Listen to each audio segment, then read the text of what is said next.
O estudo a seguir é de inteira responsabilidade de seus idealizadores e apresentadores.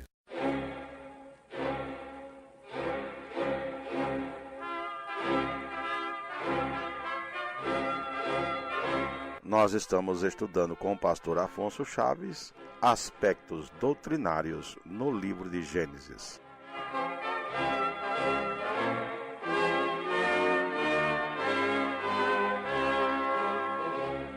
Com vocês, pastor Afonso Chaves.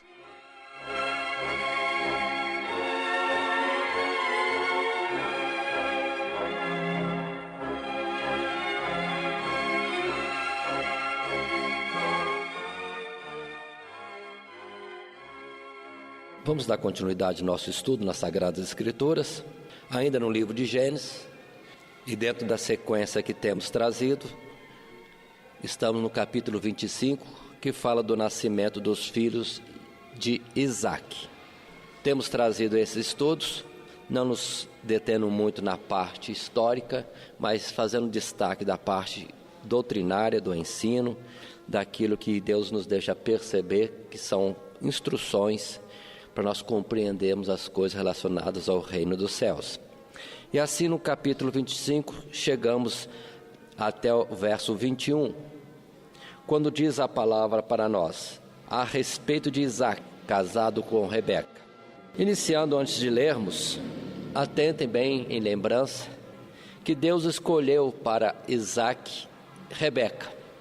E observem que Isaque amou a Rebeca, um par que sempre é citado nas Sagradas Escrituras como um modelo de uma vida formada por Deus em casamento.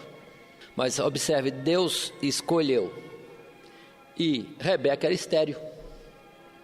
Sabe que Deus escolheu errado? Deus escolheu errado. Abraão casou-se com Sara, estéril. Deus fez grandes promessas a Abraão com respeito a uma descendência, mas Sara era estéril. Depois Deus faz o milagre e vem o Isaque. Mas o próprio Isaque, que também herdou as promessas do pai, da parte de Deus para com ele, tem a sua esposa também estéril. Olha, irmãos, humanamente a obra não se desenvolve, se depender dos homens.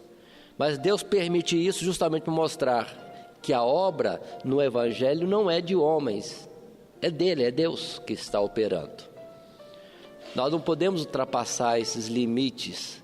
E muitas vezes nas religiões percebemos que os homens querem se colocar até mesmo no lugar de Deus, ditando, ordenando, estabelecendo planos, esquecendo que quem deve dirigir a obra de Deus, quem dirige o povo de Deus, é o próprio Deus. E cada um de nós, na sua posição, somos instrumentos ou membros de um corpo, mas quem dirige, quem comanda tudo é Deus. E Rebeca é estéril, mas plano de Deus. A obra quem está fazendo é Deus, e Deus sabe o que faz. Até naquilo que é impossível aos olhos dos homens, Deus certamente está trabalhando. No capítulo 25, agora verso 21, diz a palavra: Isaque orou instantemente ao Senhor por sua mulher, porquanto era estéril. E o Senhor ouviu as suas orações, e Rebeca, sua mulher, concebeu.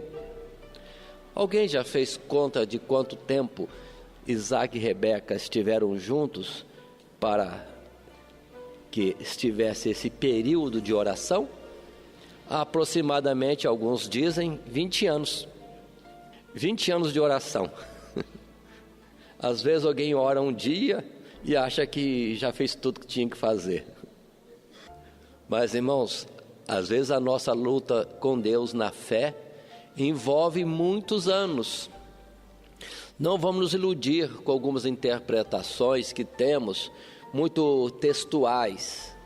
Temos aquela expressão que diz: o choro pode durar uma noite, mas a alegria vem pela manhã. Os que de madrugada buscam ao Senhor acharão. E muitos acham que é só passar uma vigíliazinha de uma noite e pronto, o céu vai se mover e vai acontecer milagres. Não é assim. Não é assim. O choro pode durar uma noite. Os que buscam o Senhor de madrugada. Agora compare com outra expressão: clama-me na angústia e eu te responderei. Mas a angústia não é de uma noite. É em todo o período que estivermos nesse aspecto de trevas e de madrugada. E essa madrugada humanamente pode durar, caso de Isaac, 20 anos. Caso de Abraão, 25 anos. Deus chamou com 75, o Isaac veio, aliás, 35, né? Veio aos 100 anos. Então observem bem, não podemos desanimar na oração. Começando a orar a Deus no propósito, perseverar. 1 ano, 1 ano. 20 anos, 20 anos. 35 anos, 35 anos. Ou como aquele que era paralítico num poço de Betesda, 38 anos, 38 anos. Quanto tempo nós temos clamado a Deus no nosso problema? E às vezes, a nossa luta, irmãos, pela vitória, envolve a própria existência inteira. Não pode desanimar na fé.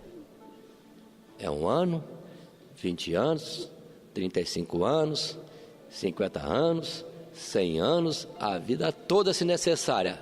Mas não há aquele que esperou e confiou e clamou ao Senhor com fé que tenha sido confundido. No seu tempo, no tempo de Deus, a resposta vem. E todo esse tempo parece perdido. Não é perdido. Em Deus nada é perdido. Faz parte do processo do nosso próprio amadurecimento, do nosso crescimento em fé. Ou como disse Paulo também, experiência e esperança se tornam cada vez maiores e mais fortes no próprio Deus. Mas vamos lá. No tempo certo, então, Rebeca concebe. E na sua conceição, lembremos deste particular, ela nota algo diferente no seu ventre. Nunca teve essa experiência, era a primeira vez de uma gravidez. Nota-se diferente. Por que sou diferente? Primeiro estéril, depois quando está em gestação, algo diferente está acontecendo. Os filhos lutando no ventre. E ela vai perguntar a Deus. Mulher também, observe que tinha o seu momento de contato e busca de Deus. Ora ela a Deus. Porque o verso 22 diz: e foi-se Rebeca perguntar ao Senhor.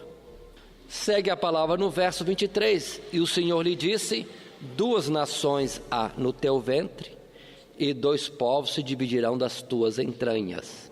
E um povo será mais forte do que o outro povo, e o maior servirá ao menor. Deus não fala 2 nenenzinhos, 2 crianças, um casalzinho. Não, 2 meninos. Observe, irmãos, como que Deus fala 2 nações. Deus já projeta isso para séculos à frente, ou milênios.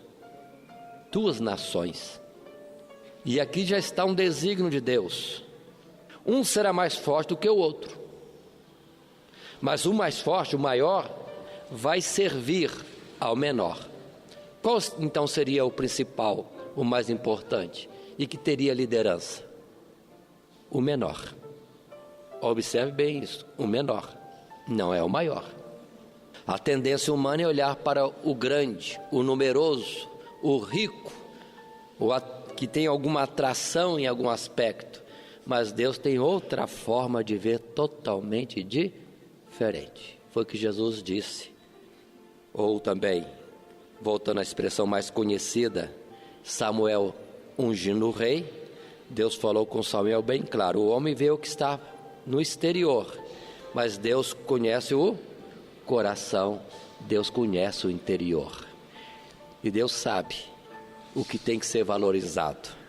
Portanto, quero salientar este fato, que ainda que era um casal abençoado, Isaac e Rebeca, quem teve a revelação do desígnio de Deus quanto aos filhos foi Rebeca, não foi o Isaque, ainda que prometido por Deus, abençoado, herdeiro das promessas de Deus e etc., mas quem teve esta palavra foi Rebeca. Continuando no nosso estudo, irmãos, nas nossas considerações, vem logo depois em versos seguintes, verso 24, 25, 26, o nascimento dos filhos de Rebeca, os filhos de Isaque, 2 gêmeos no ventre. O verso 25 diz: saiu o primeiro, ruivo e todo como um vestido cabeludo, por isso chamaram o seu nome Esaú. O nome Esaú, esta palavra, significa simplesmente cabeludo. Deram o nome para o garoto na sua característica, cabeludo. Observa isto. Verso 26 diz que depois saiu seu irmão, agarrada a sua mão ao calcanhar de Esaú, por isso chamou o seu nome Jacó. E era Isaque da idade de 60 anos quando os gerou. 60 anos. Mas agora, Esaú, cabeludo, e Jacó. O que significa Jacó? Já vamos estar considerando com mais cuidado essa palavra. Por enquanto, suplantador, numa expressão que podemos conseguir observando algum dicionário bíblico. Já estarei falando mais à frente. Verso 27 em diante, dá alguma ideia dessas crianças que crescem, se formam, ficam adultos, e diz a palavra que Esaú tornou-se caçador, enquanto que Jacó era mais simples, habitando em tendas. Um era do campo e o outro mais caseiro. Jacó era mais caseiro. Com isso, dentro do lar, observou-se que Isaque amava Esaú.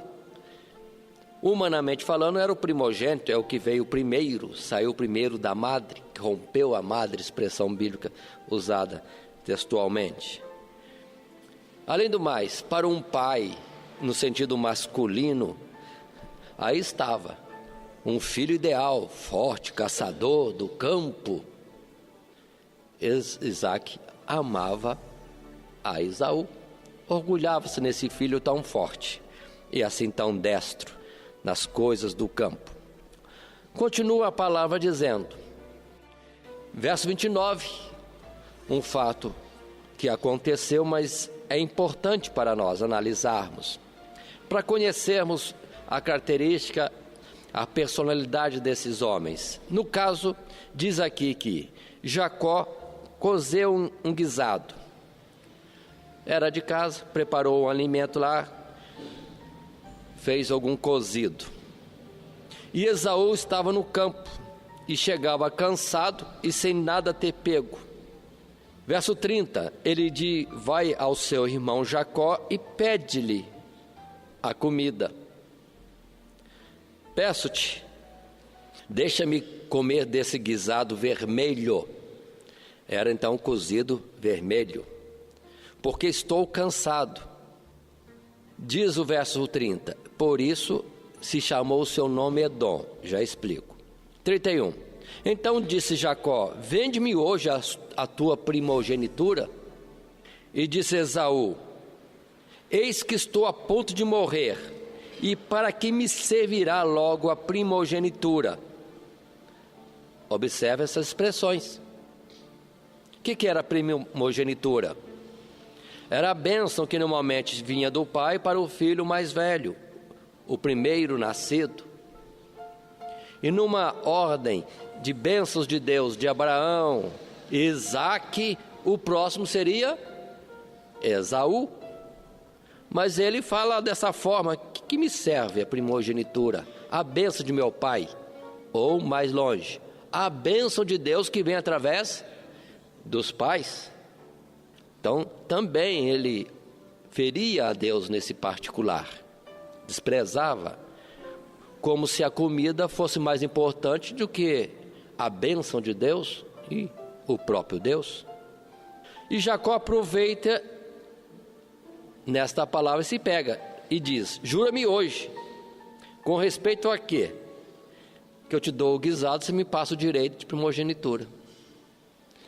E assim está que Esaú, o cabeludo, vendeu as bênçãos de Deus por um nada, um cozido, um guisado vermelho.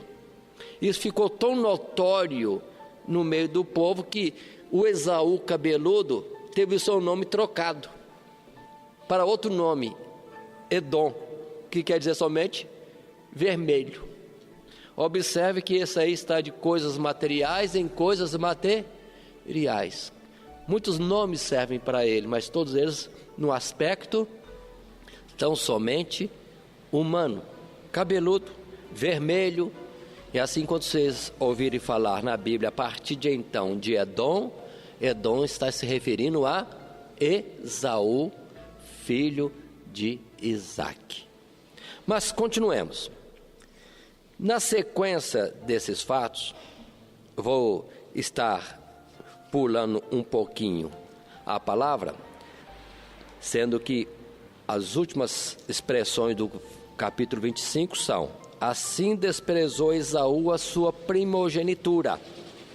Passando a página e indo para um capítulo mais à frente, nós vamos encontrar no final do capítulo 26 que, seguindo-se o tempo, diz o verso 34 do capítulo 26, ora, sendo Esaú da idade de 40 anos, tomou por mulher a Judite, filha de Beeri, Eteu, e a Basemate, filha de Elon, também Eteu. E estas foram para Isaque e Rebeca uma amargura de espírito. Em outras palavras, Esaú, depois de desprezar a primogenitura, ainda também saiu daquilo que era o princípio básico nas coisas de Deus no casamento. Ele veio a ser bígamo. Se for observar um pouquinho, ele não está tendo cuidado como Abraão teve com Isaque, de preparar uma esposa escolhida por Deus dentro da parentela, coisa que mais tarde vai ser dito. E observe que isso na Bíblia é repetido. Jovens que não casaram ainda, o jugo, observe, desigual, um serve a Deus, outro não serve. Como vai dar esse casamento? É como se tivéssemos duas casas, ele e ela, que resolvem se casar e se ajuntam num só corpo, numa só casa, e Deus tem acesso só nos cômodos, mas não tem acesso nos outros. No final das contas, Deus se despeja, vai embora e fica aquela casa germinada, que antes eram duas, agora é uma, em que Deus não pode mais habitar. Aí está o jugo desigual, problema do casamento de qualquer jeito. Assim está com Esaú, mas mais grave, lembremos, é esse aspecto dele estar casado com duas mulheres. E a palavra lá em Hebreus, capítulo 12, podemos abrir, se alguém não leu, não observou isso ainda. Hebreus capítulo 12, isso é colocado como advertência, para se ter cuidado dentro da caminhada cristã, de que não venhamos a errar como Esaú. Porque no capítulo 12, o verso 16 diz: e ninguém seja fornicário ou profano como Esaú, que por um manjar vendeu o seu direito de primogenitura. Voltando um pouquinho mais no verso 14, podemos ler desde, irmãos, o verso 12, na verdade, quando diz: portanto, tornai a levantar as mãos cansadas e os joelhos desconjuntados, e fazei veredas direitas para os vossos pés, para que o que manqueja se não desvie inteiramente, antes seja sarado. Segui a paz com todos e a santificação, sem a qual ninguém verá o Senhor. tendo cuidado de que ninguém se prive da graça de Deus e de que nenhuma raiz de amargura brotando vos perturbe e por ela muitos se contaminem. E dentro desses cuidados da santificação, da busca da paz, mas voltemos, santificação, sem a qual ninguém verá o Senhor, Esaú falhou em quê? Foi fornicário. Fornicação diz respeito à impureza sexual, que não é somente no aspecto de prostituição, mas também do adultério. Isso também é fornicação. E depois, quando diz a palavra aqui, profanou. Ele profanou as coisas de Deus. Vendeu bens de Deus por alguma coisa. Fez uma troca. Muitos salientam, às vezes, de uma forma que despreza a Esaú. Mas muitos hoje em dia estão fazendo também troca de coisas celestiais por terrenas. E não há pedra preciosa, nenhum montante de dinheiro, nada, irmãos, que possa substituir um mínimo da bênção de Deus. Não vamos errar numa ideia de pouco, mas também entendendo que as coisas de Deus não podem se vender por preço nenhum, de forma nenhuma. De que adianta ganhar o mundo inteiro e se vai perder a própria alma? As coisas de Deus espirituais não se negociam, não tem o que possa comprar, porque o seu valor em muito excede até o próprio mundo inteiro. Mas continuemos. Aí está o Esaú que vamos estar conhecendo. Quem é que conhecia esse Esaú senão Deus? Ainda no ventre de sua mãe.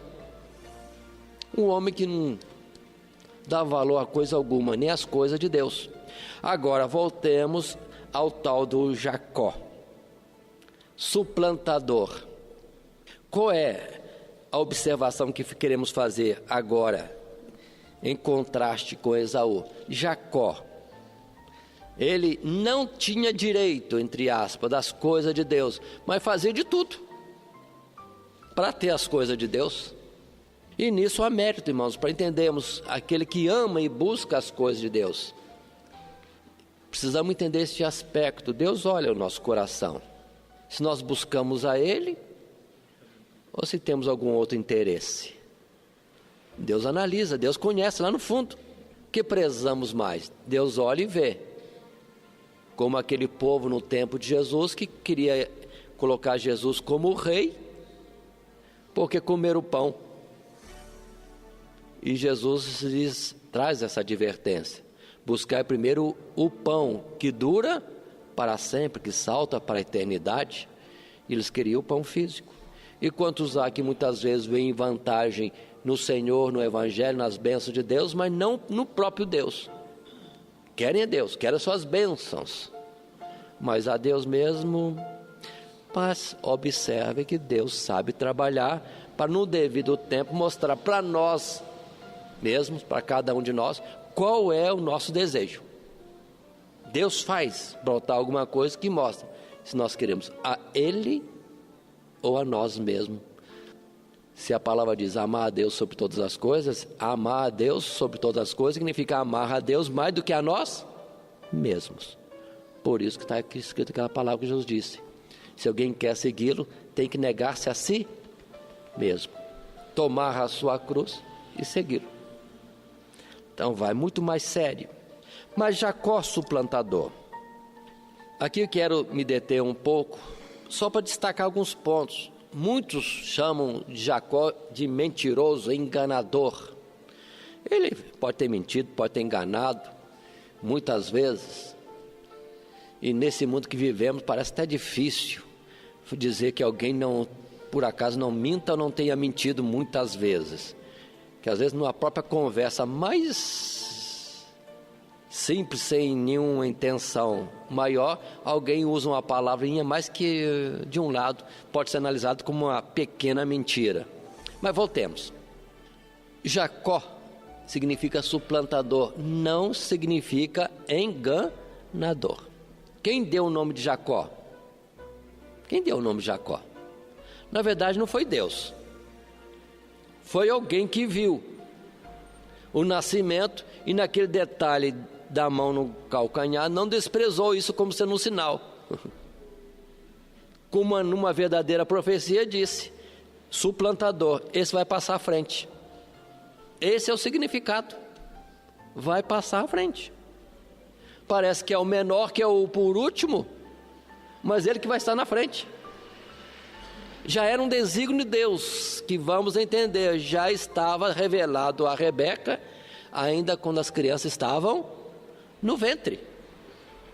Então não é enganador, não é mentiroso. O nome não. O nome já trazia o desígnio de Deus. É esse que vai passar à frente. É o que depois se agarrou com o anjo, significando, simbolizando o próprio Deus com quem ele se agarrou. Precisamos entender esses particulares. Vamos continuar.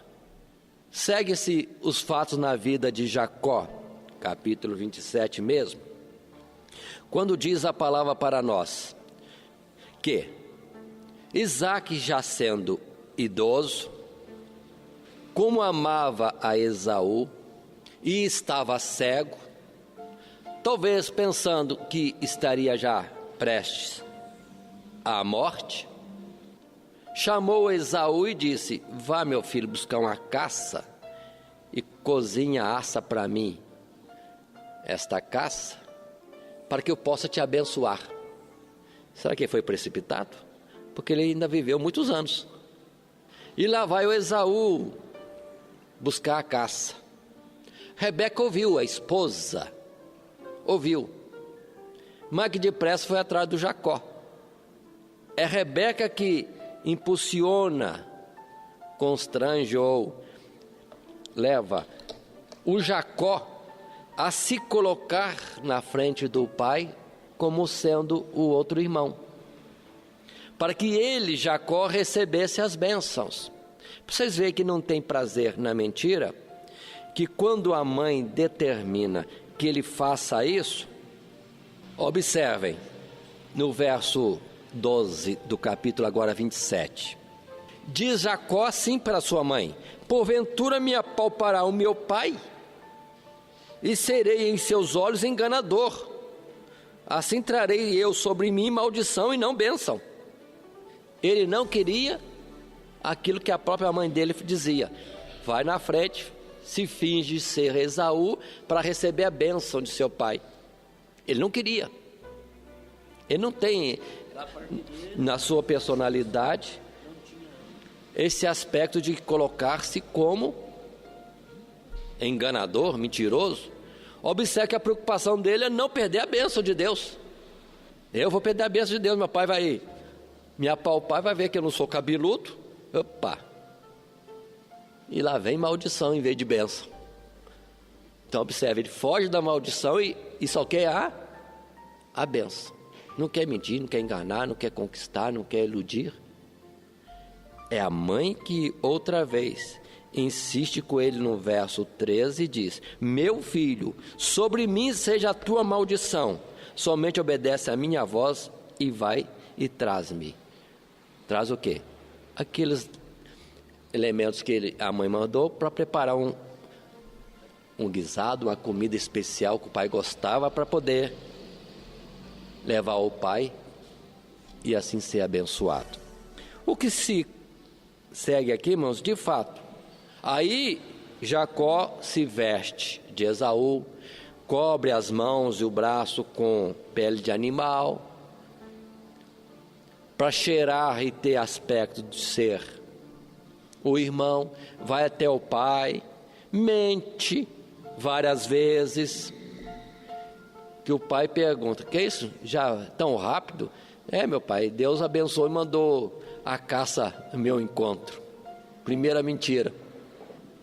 Depois, não, o pai fala assim: será que é mesmo? Chega aqui perto. Aí, é o cheiro de Esaú. Passa a mão, é o braço cabeludo de Esaú. A voz parece de Jacó. É você mesmo, Esaú? Sou eu, pai. Mas mentira.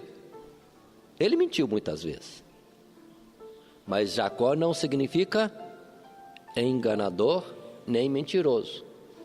Significa aquele que estaria à frente, que passaria à frente, o suplantador, ou aquilo que Deus já tinha dito, seria o maior. E assim, por fim, o pai cego, idoso, agora com o estômago cheio, satisfeito, perdoa isso aqui dizer dessa forma, mas fica aí um toquezinho, para mostrar que Isaac não estava numa direção de Deus, estava sendo mais carnal do que espiritual. Em vez de ele fazer um jejum, oração, buscar a Deus a bênção para o filho, não, ele foi querer ter o ventre satisfeito para abençoar o filho. O Isaac, irmãos, nosso patriarca Isaac, estava entrando por um caminho errado. Ninguém percebeu isso?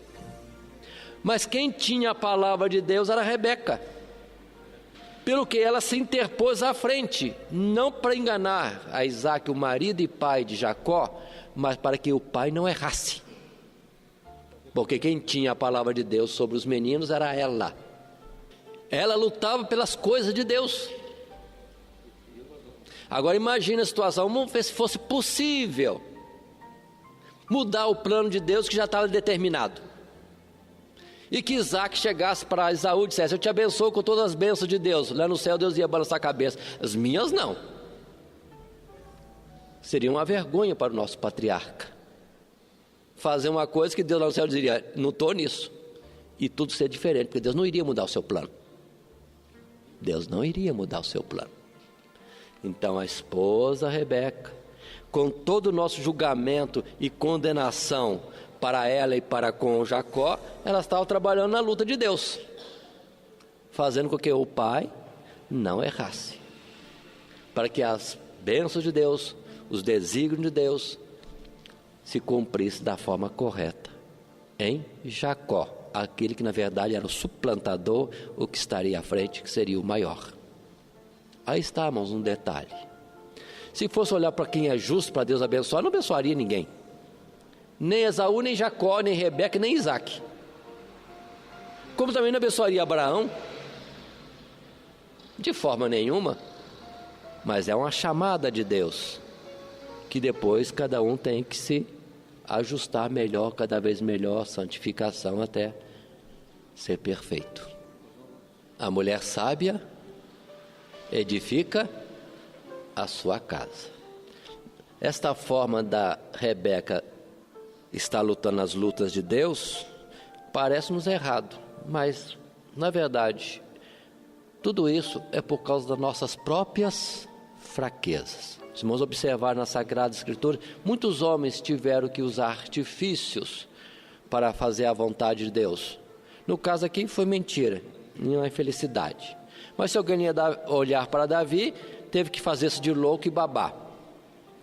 Se for olhar Samuel, o juiz, ele teve que criar uma situação diferente para poder ir lá ungir Davi rei sobre Israel.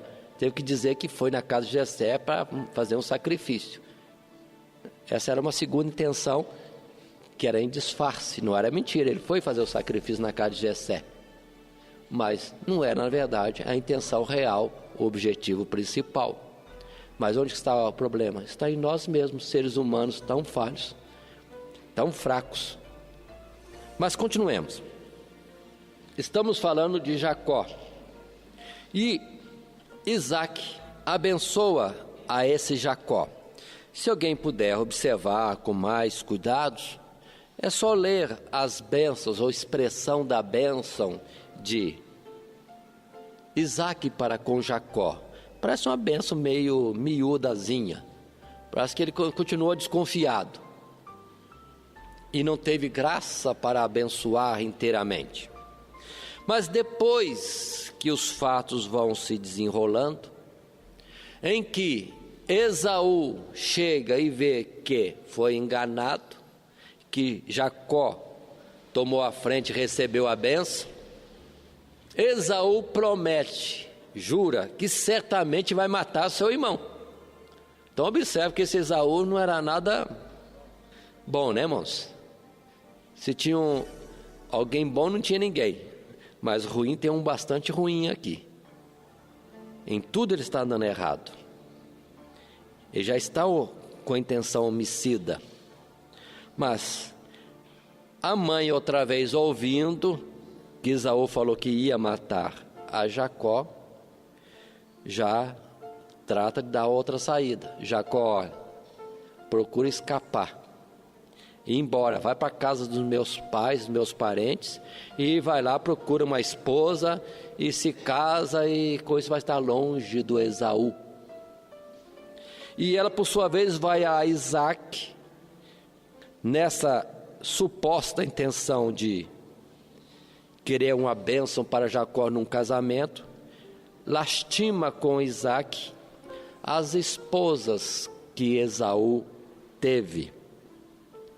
E diz para Isaac: olha, se Jacó casar com uma mulher do tipo das mulheres de Esaú, para que me serve a vida?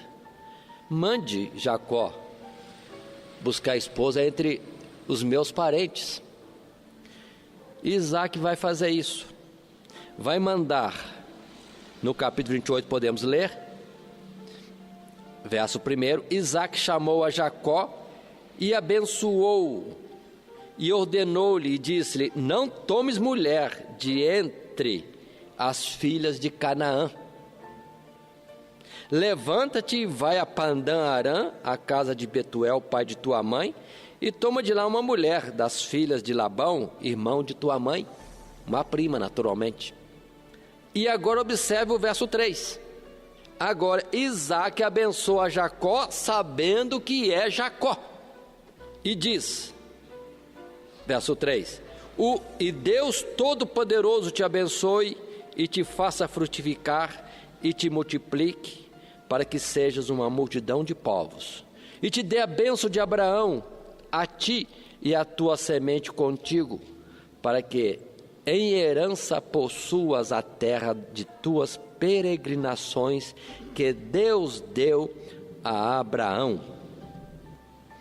Se alguém observar no capítulo anterior, quando Isaac vai abençoar Jacó naquela dúvida, ele não faz a bênção assim tão bem declarada como agora, porque no capítulo anterior, quando ele abençoa Jacó, ele diz: assim pois te dê Deus do orvalho dos céus e das gorduras da terra e abundância de trigo e de mosto. Pouco ele usou a expressão de Deus e das bênçãos de Deus que vinham na descendência, promessa e juramento de Deus a Abraão. Mas agora, no capítulo 28, ele usa o nome de Deus de uma forma categórica e apelando para a bênção que Deus prometeu a Abraão. Verso 3, repito: Deus Todo-Poderoso te abençoe. Depois, no verso 4: e te dê a bênção de Abraão, a ti e a tua semente contigo. Pronto, Jacó não está sendo abençoado debaixo de uma mentira, mas está sendo abençoado em nome de Deus, dentro do conhecimento de Isaac, que estava abençoando a Jacó. Vamos dizer assim, Isaac, eu acho que veio a reconhecer e a entender todo o plano de Deus, que ele não teve em conta no tempo em que amou mais a Esaú do que amou a Jacó. Amou, depositou confiança, apreço num homem segundo a aparência, e não segundo aquilo que é mais espiritual, daqueles que verdadeiramente amam a Deus. Vamos continuar. Agora, capítulo 28, todos nós sabemos que Jacó vai então embora, caminhando a sua caminhada para a terra e casa de seus parentes para buscar a esposa. No caminho, no lugar que se chama Ai, ou Aí, depende da situação da palavra, que mais tarde ele chama de Betel, casa de Deus. Dormindo ele, tem aquele sonho, ou aquela visão em sonho de uma escada que ligava ao céu, e os anjos subindo e descendo, e Deus ali no alto. E é quando Deus o abençoa. Deus, não é Isaac cego e enganado, mas o próprio Deus o abençoa. No verso 13 do capítulo 28, E diz assim: e eis que o Senhor Deus estava em cima dela, da escada, e disse: eu sou o Senhor, o Deus de Abraão, teu pai, e o Deus de Isaque. Esta terra em que estás deitado, te darei a ti e a tua semente. E a tua semente será como o pó da terra, e estender-se-á ao ocidente, ao oriente, ao norte e ao sul. E em ti e na tua semente serão benditas todas as famílias da terra. E eis que eu estou contigo e te guardarei por onde quer que fores, e te farei tornar esta terra, porque te não deixarei até que te haja feito o que te tenho dito. Que bonito. É Deus abençoando. Será que Deus está macumunado com a mentira?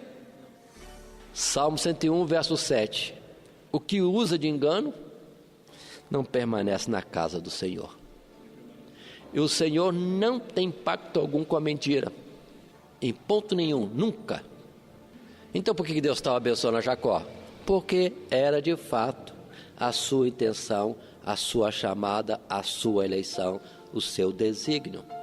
E naqueles fatos em que Jacó teve que mentir, não foi de si mesmo, foi porque o pai, infelizmente, estava sendo iludido por aspectos tão espirituais na vida de Esaú. Não teve em conta que ele aborreceu a primogenitura, não teve em conta que ele era bígamo, não teve em conta coisa alguma, queria abençoá-lo. E por Rebeca e Jacó, infelizmente, através de uma mentira, fez com que a bênção chegasse de fato a Jacó, que era quem deveria ser abençoado. Irmãos, e este nome mais tarde, Jacó, vai ser mudado.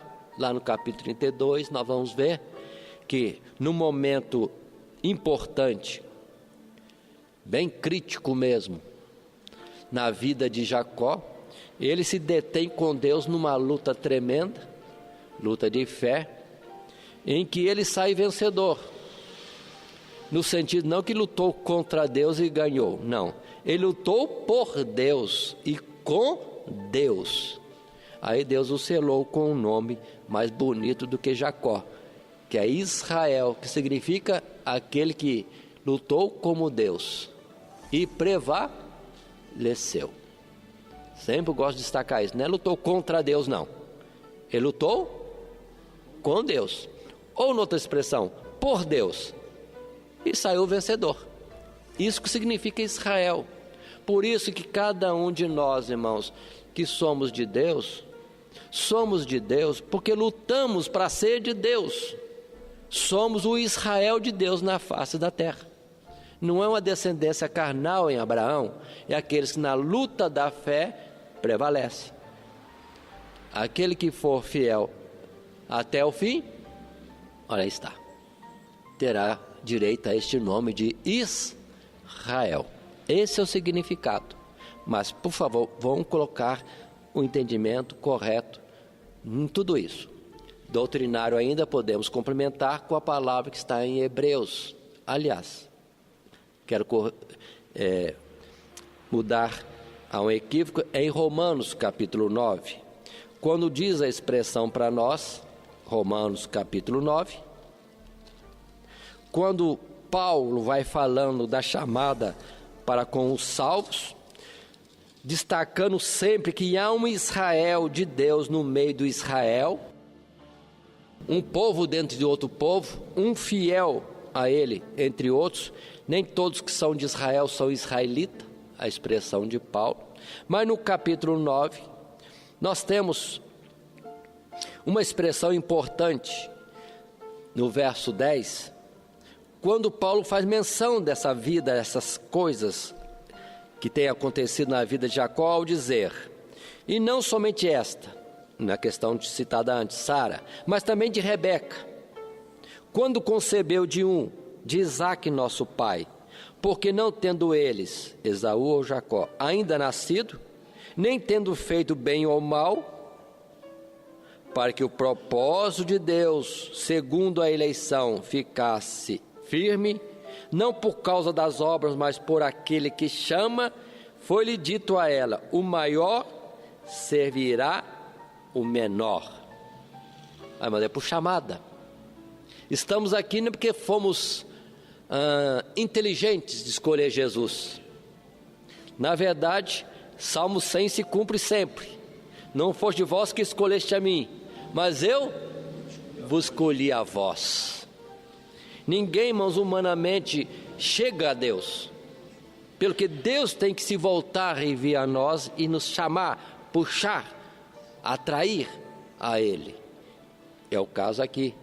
Para entendermos isto, que Deus tem apreço nas nossas almas, estamos aqui porque está nos chamando.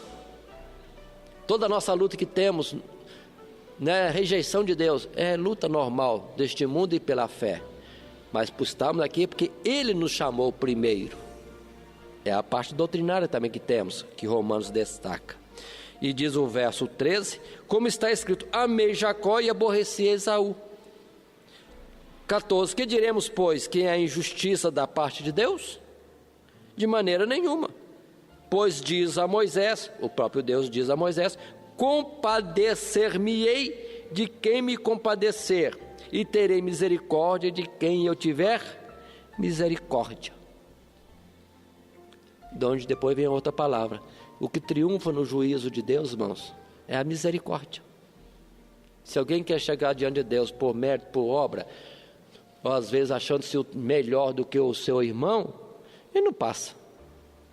Mas se ele for no clamor pela misericórdia de Deus, é o publicano que vai sair do templo justificado.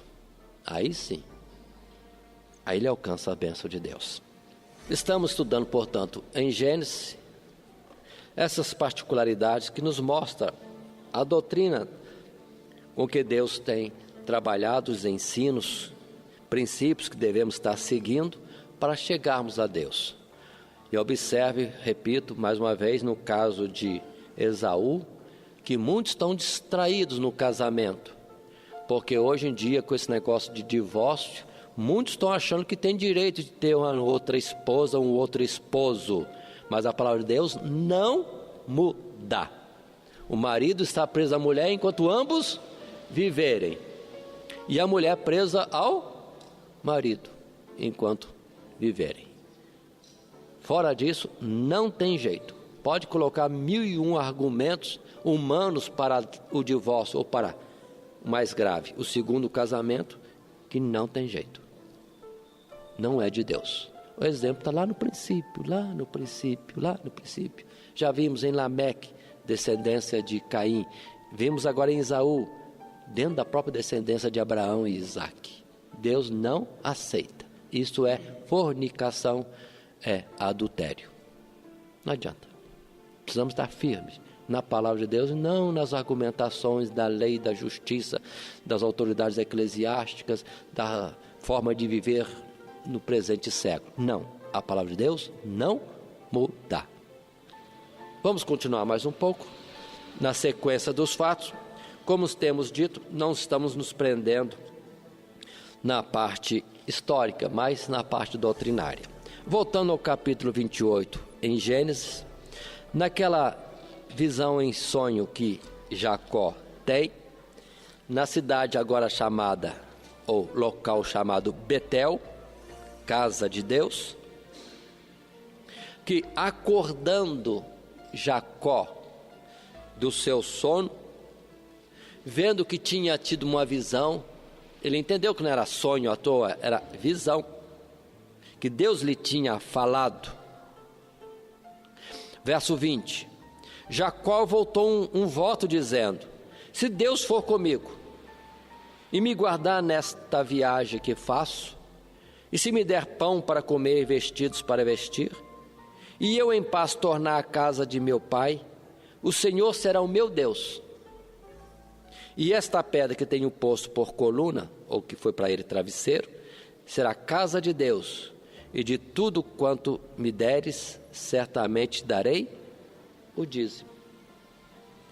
Aí é o pacto de consagração, irmãos, a Deus. Confiança, prova também de que Deus esteja com ele, com Jacó, que serviria a Deus, sim, este Deus que falou com ele, Deus de Abraão e Isaque, porque lembre-se que Deus se apresentou a ele como sendo o pai, o Deus de Abraão e de Isaac. Seria também Deus dele. É importante esse aspecto da consagração, de uma declaração por Deus que Jacó está fazendo. Mais tarde o próprio Deus vai falar com Moisés, dizendo ser conhecido como o Deus de Abraão, Isaac e de Jacó. Este é o meu memorial, Deus diz. Precisamos entender essa importância desse fato. Mas continuemos um pouco. E aqui tem a questão do dízimo. É a segunda vez, se não me engano, na Bíblia que aparece o dízimo. Muitos dizem que é lei, mas isso aqui está sendo feito antes da lei, como parte de consagração a Deus, de submissão a Deus. É o reconhecimento que o que vem de Deus, se eu lhe devolvo alguma coisa, é reconhecimento. É declaração de que Ele que está me sustentando. E serve a Deus com a sua fazenda. Destaco, antes da lei. Depois vem a lei que vai também determinar que se dê o dízimo. É onde precisamos entender que muita gente fica querendo se excusar de algum compromisso que Deus lhe põe, e dizer, não, o dízimo é da lei. Nós não estamos debaixo de lei, então eu não dou dízimo. Espera aí, vamos devagarzinho. Esse argumento não serve. Se não quer dar dízimo, não dá o dízimo, mas seja porque você não quer dar. Porque quem ama a Deus, quem se consagra a Deus, o que o dízimo é? Até é uma bênção. Ser participante, sócio de Deus na sua obra. É onde precisamos entender. Abraão não estava na lei e deu dízimo. Jacó não está na lei, mas como um testemunho de consagração a Deus, diz, vou dar o dízimo. Depois só vem a lei para confirmar que esta é a forma correta, nos ensinando. Esta é a forma correta de viver nas coisas de Deus. Servir ao Senhor com a sua fazenda. É parte doutrinária. Então, se alguém não ama a Deus ao ponto de dar o dízimo, quem disse que ele vai aguentar depois uma tribulação?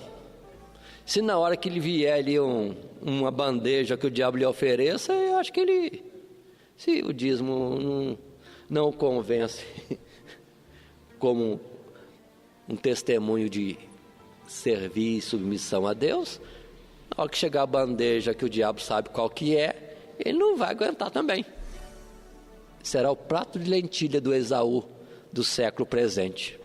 Precisamos entender estas coisas para nós, ao decidirmos uma coisa, decidirmos certo e não usar a palavra de Deus para aniquilar a palavra de Deus. Se eu quero, eu quero. Se eu não quero, eu não quero.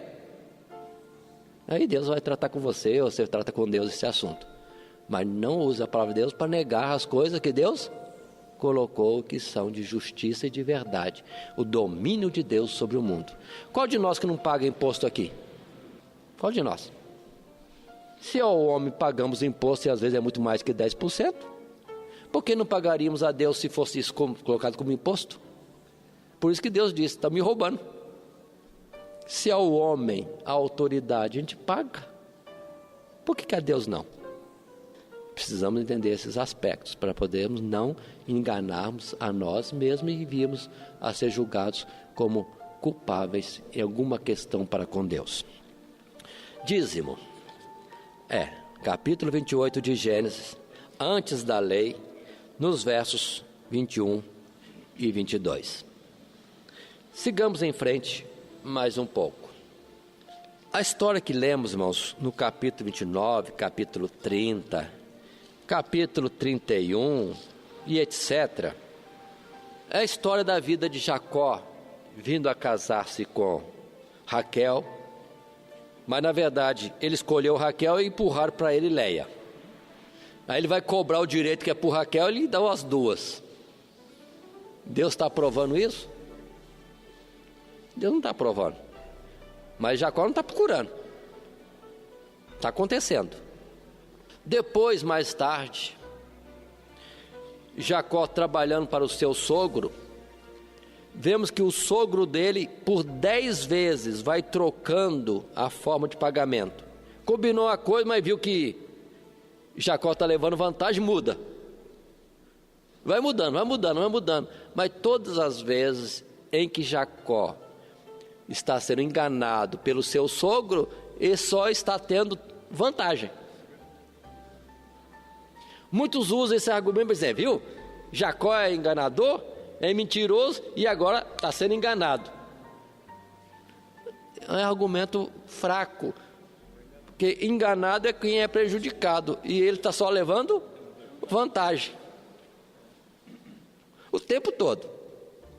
Ou seja, o homem quer prejudicar Jacó, mas Deus muda e só vira bênçãos, só bênçãos.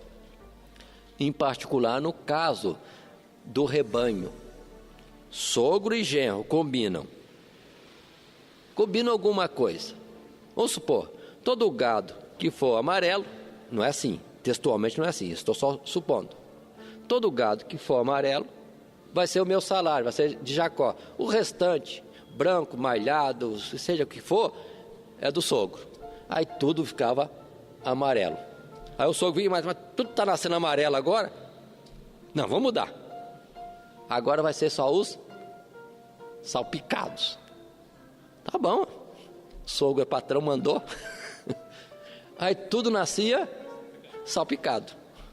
O que fizesse ia a favor de Jacó. Jacó, na verdade, vamos observar a fraqueza humana do homem.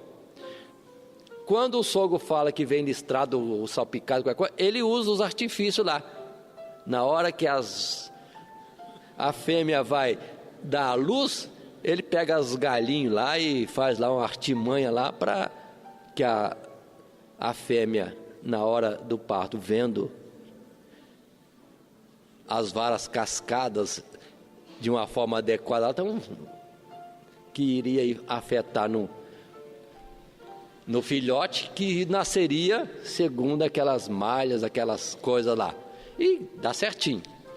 Tá bom, se alguém assim, Jacó é esperto, mentiroso, enganador, outra vez. Mas leia o texto bíblico, que nós vamos ver que Jacó confessa para as suas esposas depois, Leia e Raquel, que o anjo lhe tinha dito, vem cá, Jacó, olha, quem está cruzando com as fêmeas são o macho salpicado assim, assim, então vai nascer desse jeito. Não precisava ele descascar a vara, fazer artifício nenhum. Ele quis ajudar Deus, mas não precisava ajudar Deus, que Deus já tinha falado com ele em sonho, que seria do jeito que o sogro queria prejudicá-lo, mas seria a forma com que ele seria abençoado. São coisas, irmão, que humanamente nós temos um critério de julgar, mas Deus julga segundo a reta justiça. Quem Deus quer abençoar, Deus vai abençoar. Até quem quiser prejudicar aquele a que Deus quer abençoar, isso vai transformar-se em bênção. Descansa em Deus. Não temo que o homem lhe possa fazer. Queira Deus, ame a Deus, busque a Deus, lute por Deus e demais coisas vão ser favoráveis. Ou a palavra que temos em Mateus, tão simples, tão conhecida, busca a Deus em primeiro lugar, a justiça de Deus em primeiro lugar, e as demais coisas serão acrescentadas. A advertência para nós que muitas vezes percebemos nos jovens, quer crescer, quer estudar, quer ter uma boa profissão, e sei que lá mas mais se preocupa em estudar e trabalhar nas coisas materiais do que na verdade priorizar o amor a Deus. Prioriza a Deus e apresenta o seu sonho, quero ser isso, quero ser aquilo, quero ter isso, e Deus vai te dirigir adequadamente, que se for da vontade de Deus, se não prejudicar o projeto de Deus primário na sua vida, Deus vai te dar muito mais do que você possa conseguir priorizando as coisas do mundo. Busca a Deus em primeiro lugar, as demais coisas serão acrescentadas. E nessa continuidade, irmãos, da vida de Jacó, ele só volta de Padã Arã, da casa e família de suas esposas, quando Deus lhe diz, volta para a terra de Canaã, e ele vai voltar. Quando ele volta, tem algumas coisas que acontecem. Ele, na verdade, está fugindo. Por que está fugindo? Porque todo mundo ele era contrário, porque ele estava ficando enriquecido E a inveja alcançou os olhos dos seus cunhados, do seu próprio sogro. Ele viu que todo mundo era contrário, mas vamos embora. E Deus falou para ele ir embora, então ele vai embora. Quando ele vai embora, Raquel, esposa, pega lá umas imagens lá, não sei que santo que era naquela época, pega umas esculturas lá, os deuses deles lá, e põe na bagagem. Não era dela. E vão embora fugindo. Labão, o sogro e pai de Léia e Raquel, vendo, chegando em casa, cadê o Jacó? Cadê o Jacó? Ih, acho que sumiram, fugiram. Vai atrás. Vai na intenção de recuperar as filhas, de recuperar os netos e talvez com alguma intenção imprópria contra a vida de Jacó. Mas Deus lhe aparece. Antes dele alcançar a Jacó, ele aparece e fala com ele: olha, te guarda, para não falar a Jacó nem bem, nem mal. Não pode falar bem porque tem um probleminha lá, os ídolos que a Raquel roubou. Mas também não fala mal, não. Observe bem esse particular. E Labão chega furioso, mas Deus tinha falado com ele e ficou então com... Vou reclamar, mas não posso também ultrapassar limite. E chega ao ponto das imagens de escultura. Se você queria ir embora, se você está com saudade do seu pai, se você queria voltar para sua terra, se isso, aquilo, outro, mas por que roubou meus deuses? Observe que a família era idólatra. A família lá do Abraão, do passado, era idólatra. E Jacó, rapidamente, inocente no seu ver, né? Não tendo nada ali, disse: com quem você achar esse Deus seu aí, seja morto. Aí seria o fim de Raquel. Raquel usa um artifício, esconde bem escondido as imagens de escultura lá, e o Labão não encontra. Pronto, cessa. Mas por que estamos falando essa história? É que Deus sabe de conduzir todas as coisas. E que, observe, irmãos, mais tarde Josué vai falar assim, ao colocar o povo em teste: quem é que vocês querem servir? Se é o Deus de Abraão, Isaque e Jacó, o Deus que apareceu a vocês, que tirou vocês da terra do Egito, segue a ele. O Jeová, o Deus que é, eu sou o que sou. Mas se vocês quiserem servir a outros deuses, os deuses de seus pais além do rio, lá da Caldeia, então vão para lá. Mas eu e minha casa serviremos ao Senhor. Na verdade, irmãos, Abraão foi resgatado da idolatria para servir ao Deus vivo e verdadeiro. O que de muitos de nós tem acontecido também. Nós estávamos presos em tantos ídolos santos e sei lá mais o que deste mundo, das religiões que existem por aí, e Deus nos chamou de lá para servir ao Deus vivo e verdadeiro. Agora, nós somos mais espertos que outros parentes nossos lá fora? Não somos. É a graça de Deus que nos atingiu. Vamos fazer por onde também corresponder a essa misericórdia de Deus para conosco. E que Deus tenha misericórdia de outros mais que estão lá. Se Deus chamar, estarão conosco. Se Deus não chamar, continuarão iludidos nas coisas próprias deste mundo e das religiões constituídas pelos homens. Mas vamos em frente. No regresso, portanto, Jacó sente-se protegido, porque vê que exércitos de anjos estão por onde ele passa. Aí onde vem a palavra Ma'anaim, né? Exércitos de Deus, no sentido que depois algum salmista vai dizer: Deus, os anjos de Deus se acampam ao redor daqueles que o temem, e os livra, os guarda. Assim era com Jacó, visivelmente. E é quando Jacó tem, na apreensão, no temor que estava tendo de Esaú, que veio para encontrar-se com ele com a intenção de matá-lo, ele suplica a Deus. Vai buscar a Deus para que Deus o livre de seu irmão Esaú. Da parte dele, humanamente, ele usa uns artifícios lá também. Para comover o irmão, manda presente, reparte o povo em vários bandinhos para ver se houver um ataque, que alguns escape. Mas observe que ele fez todos os artifícios que podia fazer, mas ele ficou lá atrás lutando com Deus, na oração, na súplica. E quando de fato o anjo o abençoa em nome de Deus, ele troca o nome para Israel, ainda que saindo mancando, agora com um defeito físico, pelo toque do anjo nele, a marca, aí ele sai mancando, mas despreocupado.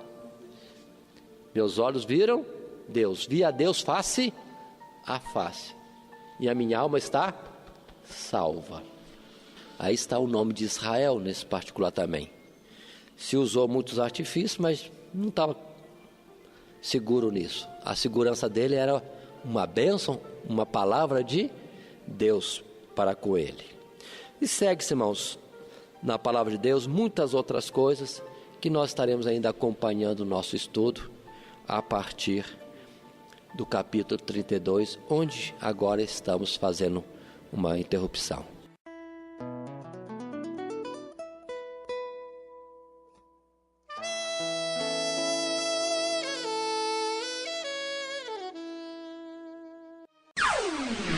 Todo dia, toda hora, muito mais prazer em ouvir. Radionete Grata Nova. Web Rádio, a qualidade que faz a diferença, cada vez mais necessária. Rede Grata Nova de Evangelização. Acesse nosso site www.horadadecisão.com.br. Hora da Decisão, tudo junto, sem acento.